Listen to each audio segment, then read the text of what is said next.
بسم اللہ الرحمن الرحیم۔ معرف القرآن کے سورہ بقرہ کے سبق نمبر 51 میں خوش آمدید۔ گزشتہ سبق کے اندر ہم نے 3 آیات کا لفظی اور با محاورہ ترجمہ پڑھا ہے۔ آج کے اس سبق کے اندر ہم انہی آیات کی تفسیر پڑھیں گے۔ یہ جو آیات ہیں اس کے اندر ایک خاص واقعے کی طرف اشارہ کیا گیا ہے جس میں یہودی قبائل کی عہد شکنی کو بیان کیا گیا ہے۔ اصل میں مدینہ منورہ کے اندر 2 قبیلے تھے، ایک قبیلہ تھا اوس اور دوسرا قبیلہ تھا خزرج۔ اسی طرح مدینہ منورہ کے گرد و نواح میں یہود کے بھی 2 قبیلے تھے، ایک قبیلہ تھا بنو قریظہ، دوسرا قبیلہ تھا بنو نذیر۔ اب یہ جو اوس اور خزرج قبیلہ تھا ان دونوں کی آپس کے اندر دشمنی تھی، اور بعض اوقات ایسا بھی ہوتا تھا کہ قتل و قتال کی نوبت آ جاتی تھی۔ اور یہ جو بنو قریظہ تھا یہ حلیف تھا اوس قبیلے تھا، یعنی بنو قریظہ کی دوستی تھی اوس قبیلے سے، اور بنو نذیر یہ حلیف تھا خزرج قبیلے کا، یعنی بنو نذیر قبیلے کی خزرج قبیلے کے ساتھ دوستی تھی۔ پھر جب ان دونوں کی آپس میں لڑائی ہوتی تھی تو بنو قریظہ اوس کے ساتھ مل کر خزرج کے خلاف لڑتے تھے، اسی طرح جب خزرج تھا خزرج کے ساتھ بنو نذیر بھی مل کے اوس اور بنو قریظہ کے خلاف لڑائی کرتے تھے۔ تو ہوتا یہ تھا، اب ظاہر ہے جب جنگ ہوتی ہے تو جنگ کے اندر کچھ لوگ مارے بھی جاتے ہیں اور کچھ لوگ قیدی بھی بنا دیے جاتے ہیں۔ اب اس میں یہ ہوتا تھا کہ اگر بنو قریظہ کا کوئی آدمی خزرج والے قید کر لیتے تھے، یا اسی طریقے سے بنو نذیر کا کوئی آدمی اوس قبیلے والے قید کر لیتے تھے، تو یہ جو یہودی قبیلے تھے آپس میں یہ فدیہ دے کر اپنے دوستوں کو راضی کرتے تھے اس بات کے اوپر کہ یہ فدیہ لے کے ہمارا بندہ آپ چھڑوا دیں۔ مثال کے طور پہ بنو قریظہ کا کوئی آدمی یہ خزرج قبیلے کی قید میں چلا گیا تو بنو قریظہ والے بنو نذیر کو اس بات پہ راضی کرتے تھے کہ یہ فدیہ لیں اور یہ جو ہمارا آدمی ہے خزرج قبیلے کی قید میں اس کو آپ رہائی دلوائیں۔ اسی طریقے سے بنو نذیر کا اگر کوئی آدمی اوس قبیلے کی قید میں چلا جاتا تھا تو بنو نذیر والے بنو قریظہ کو اس بات پر تیار کرتے تھے کہ یہ جو پیسے ہیں یہ فدیہ وصول کریں اور یہ جو ہمارا آدمی ہے اوس قبیلے کی قید میں اس کو آپ رہائی دلوائیں۔ تو یہ جو حرکت تھی یہ کیا کرتے تھے۔ اگر کوئی آدمی ان یہودیوں سے یہ والی بات پوچھتا تھا کہ تم یہ فدیہ دے کے اپنا آدمی کیوں چھڑواتے ہو، تو پھر آگے سے یہ جواب دیتے تھے کہ ہم پر واجب ہے کہ ہم اپنے قیدی کو فدیہ دے کر چھڑوائیں۔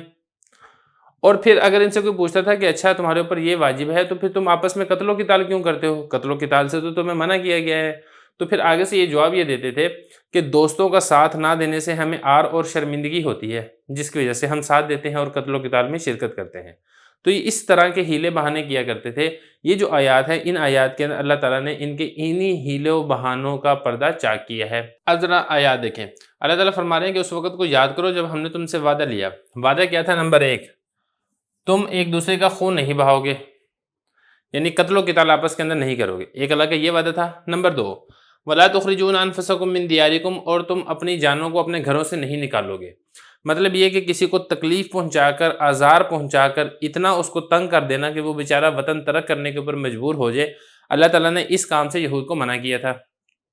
پھر اگر اللہ تعالیٰ فرماتے ہیں ثم اقررتم، تم نے اقرار کیا، وانتم تشہدون، اور تم یہ والی بات مانتے تھے۔ اللہ تعالیٰ نے یہود کے قبیلوں سے جب وعدہ لیا تھا تو پھر ان سے زبانی صاف اور واضح طور پر اقرار بھی کروایا تھا، اور انہوں نے اپنی زبان سے اقرار بھی کیا، اور انہوں نے یہ والی بات تسلیم بھی کی کہ ہم اللہ کے اس وعدے کے اوپر قائم رہیں گے۔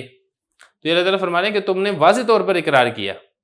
یہ نہیں ہے نا کہ بعض اوقات ہوتا ہے کہ عرفاً اور عقلی طور پر ایک چیز کو اقرار تو سمجھا جاتا ہے لیکن انسان زبان سے اقرار نہیں کرتا، تو بات کو مزید پکا کرنے کے لیے اللہ تعالیٰ نے ان سے زبانی اقرار بھی لیا تاکہ کل کو یہ اپنی بات سے مکر نہ جائیں۔ اللہ تعالیٰ فرما رہے ہیں کہ تم نے اقرار بھی کیا اور تم یہ والی بات مانتے تھے۔ پھر اللہ تعالیٰ فرما رہے ہیں کہ تمہاری حالت یہ تھی کہ تم اپنی جانوں کو قتل بھی کرتے تھے۔ مثال کے طور پہ جیسا کہ میں نے آپ کو بتایا کہ بنو نذیر جب خزرج کے ساتھ مل کر اوس کے خلاف قتال کرتے تھے تو بنو قریظہ کے بندے بھی مارے جاتے تھے، تو گویا کہ بنو نذیر نے بنو قریظہ کے بندے مار دیے۔ اسی طرح بنو قریظہ والے جب اوس کے ساتھ مل کر خزرج کے خلاف لڑتے تھے تو بنو نذیر کے آدمی بھی مارے جاتے تھے۔ تو یہ اللہ تعالیٰ فرما رہے ہیں کہ پھر تم ہی لوگ تھے کہ تم اپنی جانوں کو قتل کرتے تھے، یعنی یہودی کو مارتا تھا۔ وَتُخْرِجُونَ فَرِيقًا مِّنكُم مِّن دِيَارِهِمْ، اور تم میں سے ایک فریق تم ہی میں سے دوسرے لوگوں کو ان کے گھروں سے نکلنے کے اوپر مجبور کر دیتا تھا، اتنی ایذا اور تکلیف پہنچاتے تھے کہ بیچارے ترک وطن کرنے کے اوپر مجبور ہو جاتے تھے۔ تظاہرون علیہم بالإثم والعدوان، تم چڑھائی کرتے تھے اپنے ہی آدمیوں کے خلاف گناہ اور سرکشی کے ساتھ۔ یہاں پہ 2 لفظ ذکر کیے، ایک لفظ ذکر کیا گناہ، دوسری لفظ ذکر کی سرکشی۔ وجہ اس کی یہ ہے کہ یہ جو حرکتیں کیا کرتے تھے ان کے اندر حقوق اللہ اور حقوق العباد دونوں کی پامالی ہوتی تھی۔ حقوق اللہ تو اس طریقے سے کہ اللہ تعالیٰ نے ان سے ایک وعدہ لیا تھا، یہ اس وعدے کی خلاف ورزی کرتے تھے، تو لہذا حقوق اللہ بھی یہ پامال کر رہے تھے۔ اور حقوق العباد اس طریقے سے کہ ظاہر ہے جب آپ کسی انسان کے خلاف ظلم اور زیادتی کریں گے، اس کو قتل کریں گے، اس کو اس کے گھر سے بے دخل کر دیں گے، تو اس کے اندر حقوق العباد کی بھی حق تلفی ہو رہی ہے۔ وَإِن يَأْتُوكُمْ أُسَارَىٰ تُفَادُوهُمْ وَهُوَ مُحَرَّمٌ عَلَيْكُمْ إِخْرَاجُهُمْ، اور اگر تمہارے پاس قیدی بن کر آ جاتے تھے تو تم فدیہ لے کر اس کو چھڑوا لیتے تھے۔ تو ایک اللہ تعالیٰ نے ان سے وعدہ یہ بھی لیا تھا کہ اگر تمہارا آدمی کو قیدی ہو جائے گا تو تم فدیہ دے کر اپنے قیدی کو چھڑواؤ گے۔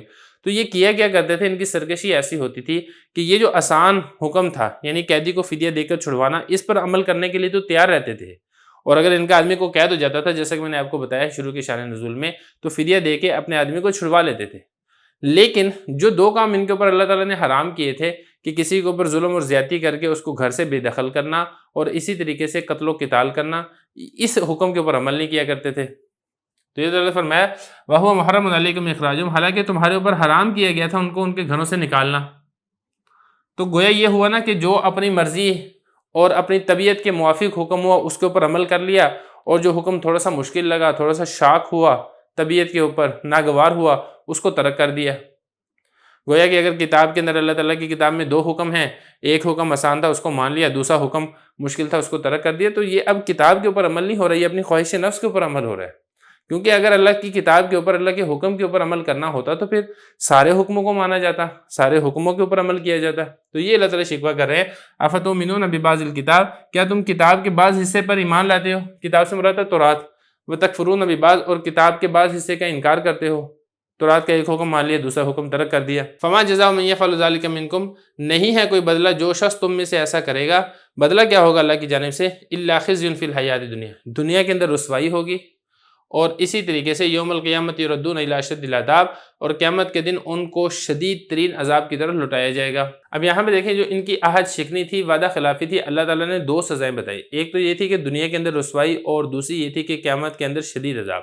اب یہ جو دنیا کے اندر رسوائی تھی، اس کا اظہار اس طریقے سے ہوا کہ مسلمانوں، یعنی نبی کریم صلی اللہ علیہ وسلم کے زمانے میں ہی جو مسلمانوں کے ساتھ معاہدے کیے گئے تھے، انہوں نے جب اس کی خلاف ورزی کی، خلاف ورزی کرنے کی وجہ سے جو بنو قریظہ تھے یہ قتل کر دیے گئے، قید کر دیے گئے، اور جو بنو نذیر تھے یہ ملک شام کی طرف ذلت اور خواری کے ساتھ ان کو ملک شام کی طرف بھیج دیا گیا، نکال دیا گیا۔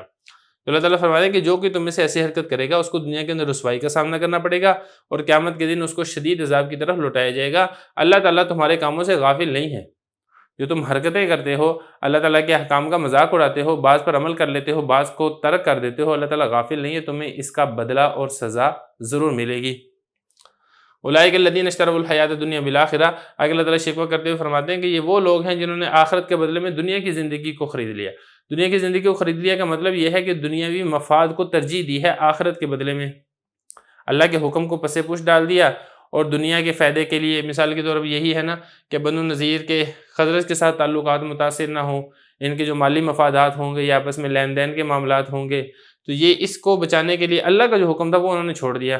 اسی طریقے سے بنو قریظہ بھی، فلا یخفف عنہم العذاب، تو لہذا ان لوگوں کا انجام کیا ہوگا؟ ان سے عذاب کی تخفیف نہیں کی جائے گی، اور نہ ہی ان کی کسی قسم کی مدد کی جائے گی۔